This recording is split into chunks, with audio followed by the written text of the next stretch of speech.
അവൻ ഏറ്റവും ഇഷ്ടമുള്ള, ഏറ്റവും ആസ്വദിച്ച് പഠിക്കുന്ന വിഷയം ഇംഗ്ലീഷാണ്. നല്ല ഭാഷാ സ്വാധീനം. അത് കഴിഞ്ഞാൽ പഠിക്കാൻ ഇഷ്ടം കണക്കാണ്. പിന്നെ ഫിസിക്സ്, കെമിസ്ട്രി, ബയോളജി. ഇഷ്ടവിഷയത്തോടുള്ള അത്ര സ്നേഹമില്ലെങ്കിലും വിട്ടുകൊടുക്കാൻ തയ്യാറല്ല. ആ വിഷയങ്ങൾക്കും മോഡൽ പരീക്ഷയ്ക്ക് എല്ലാ വിഷയങ്ങൾക്കും 80%-ലധികം മാർക്കെന്നാണ് ആ വീട്ടിലെത്തിയ MJ ഹയർ സെക്കൻഡറി സ്കൂൾ അധ്യാപകരുടെ സാക്ഷ്യം. അവന്റെ ബുദ്ധി ഷാർപ്പായതുകൊണ്ട് മാത്രമല്ല, അധ്വാനിച്ച് പഠിച്ചു നേടിയ മാർക്കാണ്. അങ്ങനെ പഠിക്കുമ്പോഴും ഷഹബാസിന് തുകൽപന്ത് ജീവനാണ്. പുനൂർ ടർഫിലെ ഡിഫൻഡർ, നാട്ടിലെ ഫുട്ബോൾ താരം. പഠിക്കുമ്പോഴും കളിക്കുമ്പോഴും ഒക്കെ 10ാം ക്ലാസ്സുകാരന്റെ പ്രായത്തിനപ്പുറമാണ് ചുമതലാബോധം. ആ വാപ്പ പ്രവാസിയായി കഷ്ടപ്പെട്ടത് നാട്ടിൽ വന്നിപ്പോ കൂലിപ്പണിക്ക് പെയിന്റ് അടിക്കാൻ പോയി വിയർപ്പ് നീരാക്കുന്നത് വീട് പോറ്റാനാണെന്നും എത്രയും പെട്ടെന്ന് മിടുക്കനായി പഠിച്ച ആ പിതാവിനൊരു കൈത്താങ്ങാവണം. പണിതീരാത്ത വീട് പൂർത്തീകരിക്കാൻ എന്റെ സംഭാവന കൂടി വേണം എന്നുറപ്പിച്ചൊരു മകനാണ്. ഭാവിയിൽ വീടിന്റെ മാത്രമല്ല ഈ നാടിന്റെ വാഗ്ദാനമാകേണ്ടവനാണ്. ഇന്ന് ആ വാപ്പയുടെയും ഉമ്മയുടെയും പ്രാർത്ഥനാനുഗ്രഹങ്ങൾ വാങ്ങി സ്കൂളിലേക്ക് റിവിഷൻ പൂർത്തിയാക്കി മലയാളം പരീക്ഷയ്ക്ക് പോകേണ്ട ഒരു വിദ്യാർത്ഥിയാണ്.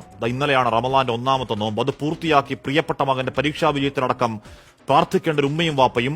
മൂത്ത മകൻ പൊന്നോമന ആ കിടവൂരിലെ പള്ളിക്കാട്ടിൽ ആറടിത്താഴ്ചയിൽ ഒറ്റയ്ക്കാണല്ലോ പടച്ചവനെ എന്ന് നീറി അകാലത്തിൽ പുത്രദുഃഖത്തിലേക്ക് വലിച്ചെറിഞ്ഞ കൊടും കുറ്റവാളികൾ ഇന്ന് പോലീസ് സുരക്ഷയിൽ ആദ്യ പരീക്ഷ പൂർത്തിയാക്കിയതും കണ്ടതാണ് കേരളം. സ്വാഭാവികമാണ് ധാർമ്മിക രോഷം. പക്ഷേ അതാണ് രാജ്യത്തിന്റെ നിയമം.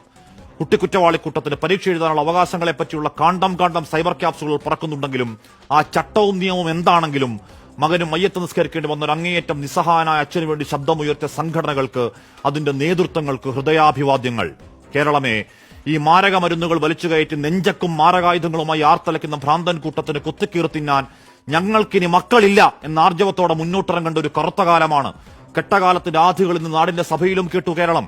അതിലെ വാക്പോരും രാഷ്ട്രീയവും പോട്ടെ, കഞ്ചാവും കടന്ന് MDMAയും LSDയും കടന്ന് കെറ്റമനും GHPയും അടക്കം പേരറിയാത്ത അത്യാധുനിക ലഹരികൾക്ക് ഡാർക്ക് വെബ് ഒരു നരകം വാതുറക്കുന്ന കാലത്ത് 4ാം ക്ലാസ്സിൽ പഠിക്കുന്ന കുഞ്ഞുങ്ങൾക്ക് വരെ മുട്ടായി മധുരത്തിൽ വിഷം കൊടുത്ത് വശീകരിക്കുന്ന മുടിഞ്ഞവന്മാരുടെ മാഫിയ കാലത്ത് ഈ നടപടി പോരാ.